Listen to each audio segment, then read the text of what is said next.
Who do you think you are? All right. Who do you think you are? Well, who do you think you are? Who the do you think you are? It's a question that I've been asked many times throughout my life by others and of myself, directly and indirectly. And for a long time, I didn't have the answer. Because truth be told, I didn't know who I was. When I was born, I was Mary Pap's daughter. After my sister was born, I was recognized as one of the twins, which, by the way, we are not twins. Then I proudly identified as a Tarver. Then I was Q's girl. Soon after which I became a parent. And then I was Markoya's mother. I was 17 years old when I donned that cape of supermom and fully immersed myself into motherhood. Focused on being a good mother, proving people wrong, raising my daughter right, I had no time to think about who I was or wanted to be. As a mother, I navigated different phases of life and took on several other roles. Employee, student, scorned lover, trusted friend, responsible sister, business owner, bittersweet daughter. Voluntarily and unconsciously, I became the martyr, the savior, the leader, and the righter of wrongs. I became what other people told me I was. Told me what I should be or what I needed to be. They said I'm the good girl, so I tried to avoid doing the things that the bad girls did. I was the nice one, so I did my best to not be mean to anyone. I was supposed to be the responsible one, so I did what was supposed to be done. I was the peaceful one, so I didn't want to cause or engage in fighting. I was the smart one, so I needed to know everything. I needed to do all of the things that fit the descriptions and the narratives that other people wrote for me. While I was checking the boxes and satisfying the criteria, I wasn't being true to myself. I couldn't be because I had no idea who myself was. I knew what behaviors felt good in my spirit and what disrupted it. I recognized when I felt calm and safe in an environment and when I felt vulnerable and judged. Problem was, most times when I felt the disruption or the insecurity, I ignored it. I didn't want to upset people, be rejected, or be judged and ridiculed. I wanted to be accepted. I wanted to be liked. I wanted to be loved. So I participated in activities and exhibited behaviors that went against my personal grain. It seemed I was always the exception to the rule or the odd woman out. If the majority of the group acted on the same accord, most of the time I would be the person who didn't want to. In some instances where I did express my opinion or my stance, I was met with words of dismissal, annoyance, or repudiation. At times, I'd be accused of being too serious or boring. I would even venture to say I was seen as the Debbie Downer. So a lot of times when I felt uncomfortable or uneasy, I didn't speak up, especially in my youth, in my early adult years. As a result, I never felt like I fit in anywhere. Sure, I connected with people, we enjoyed various activities, had fun in certain places, but rarely did I find myself establishing a deep bond or having a wholesome experience with kindred spirits.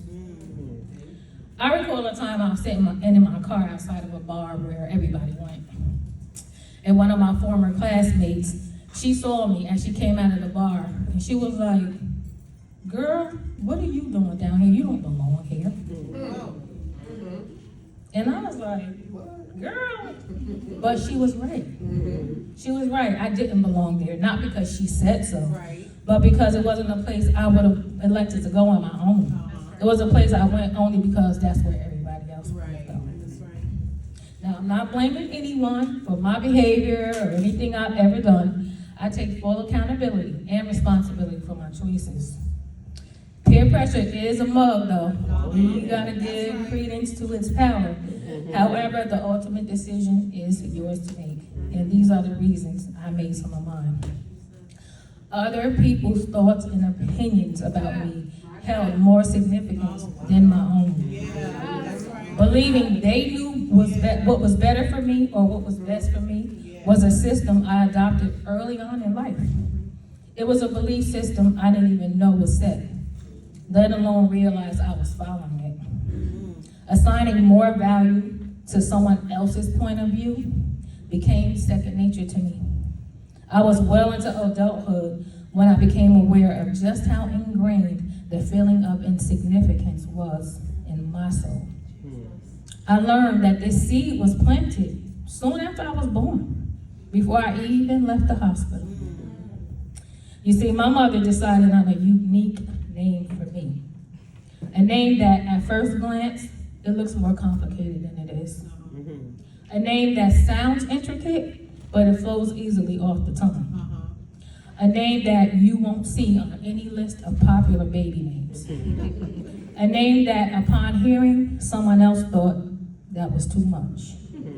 So the beautiful 10-letter name my mother chose for me was swiftly shortened to a 5-letter moniker and an even shorter 3-letter quick bite. I know, it's normal practice, especially in Black families, to give nicknames that are usually given as a sign of affection or according to a personality trait. I'm the queen of nicknames. I'm always giving people nicknames in my family, so I get it. But the nicknames that I received were not because of a personality trait or a sign of affection. It was given so that people didn't have to say my name.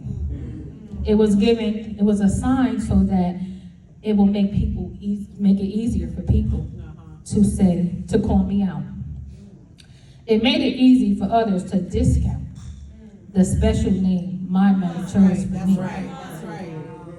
Subsequently, I was groomed to agree with the notion that nobody should have to say my whole name. And though I never liked my nicknames, I got used to being called and introduced by them. I would feel apprehensive about and guilty for telling people my name is Sameialika.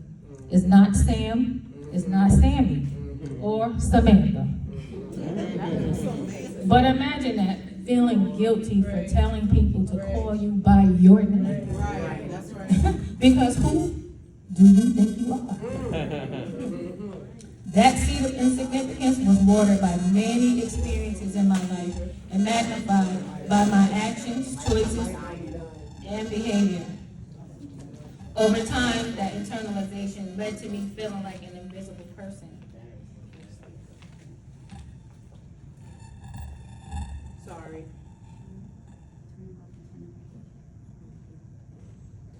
The devil is a liar. Hello.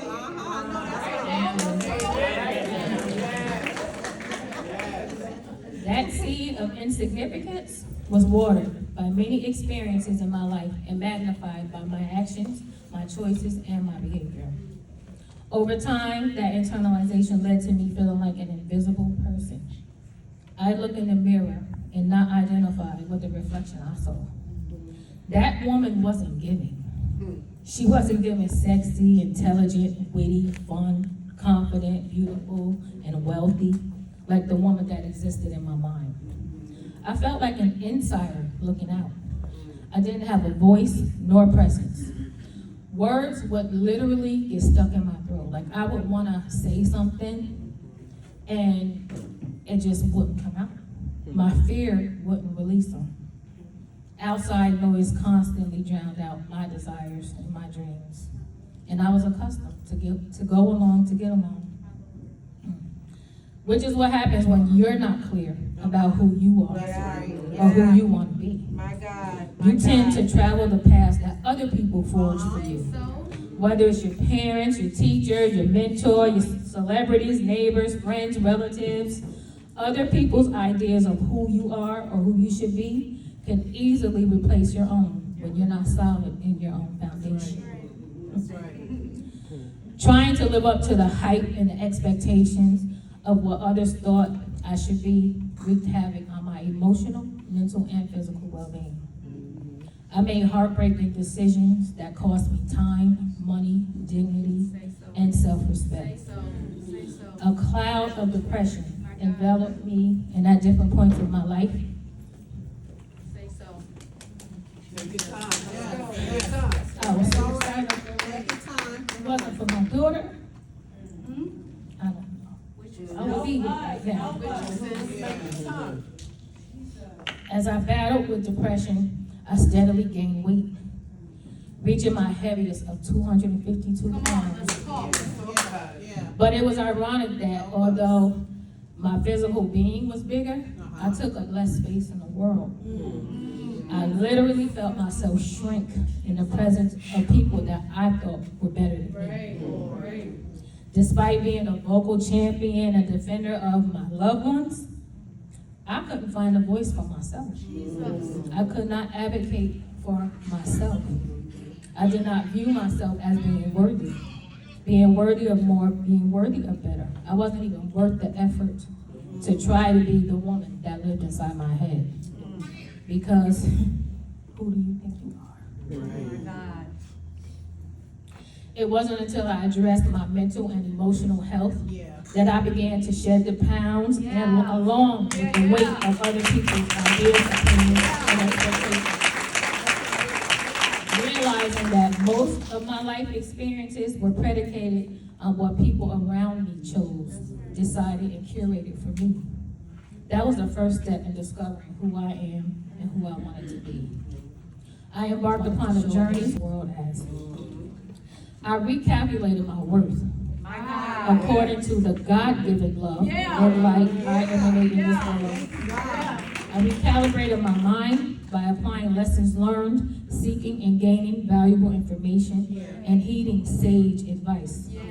I made a conscious decision to carry myself differently, which required release of the stress and tension that I had carried in my body for so long. My muscles were tight and twisted, my head, my neck, my shoulders, my back. The pain was a part of my daily existence. My buttocks were constantly clenched. I didn't even realize that. You know, I had to train myself to hold my head up as I walked. Relax my shoulders. Release the clench in my behind. And with each effort, I felt my muscles stretch and extend. It was like they were being awakened. Almost longer. My awakening included the moment I finally saw myself in the mirror. You remember I told you, Marquette? It was what my Auntie O describes as an aha moment. When I looked in the mirror, it wasn't someone that I recognized but barely knew. I saw Sameialika. How did I know I finally saw me? I felt my spirit come alive. I felt joy in my soul. I felt like I met a new friend with a dope vibe. I kid you not. When I looked in the mirror and I saw me, I was like, hey girl.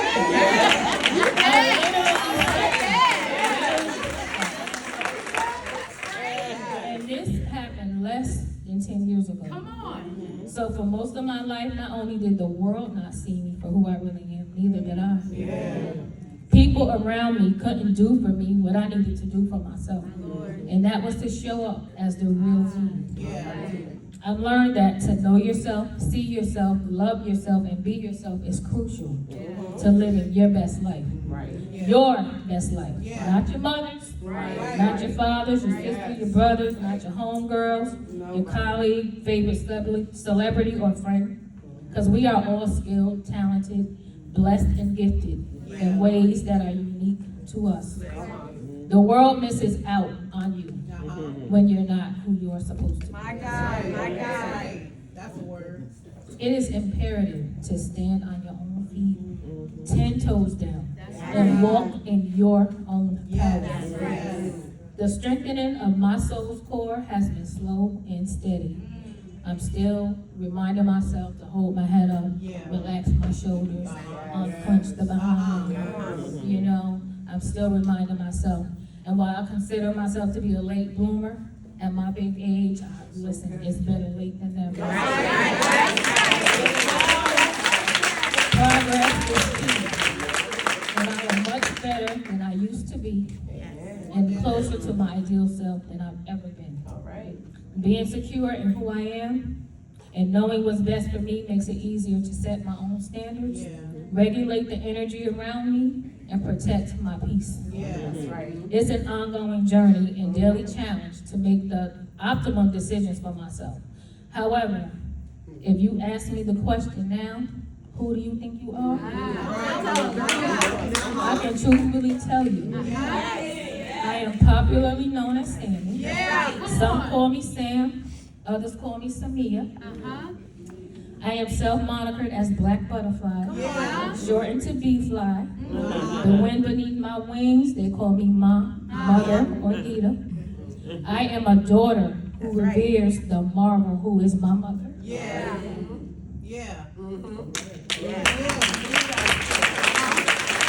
While being mindful that she is only human and deserves grace, love, and the utmost respect. I am a daddy's girl who acknowledges he wasn't the ideal father, and yet I still choose to honor his memory and uphold his legacy. I am a mother who had to throw out that mold that I pre-made for my child and accept the life my daughter designed for herself. I am a grandmother whose eyes light up at the sight of my grandchildren. And with the experience as a granddaughter whose grandparents did the same, I understand how important that is for their well-being. I am the eldest sister who accepts her role as a leader, knowing the sibling relationship thrives off of collaboration and mutual respect, not control. I am a beloved and loving cousin, auntie, and niece who cherishes family time and needs it to survive. I am an appreciative friend who is fortunate to share connections and bonds with people who make life sweeter.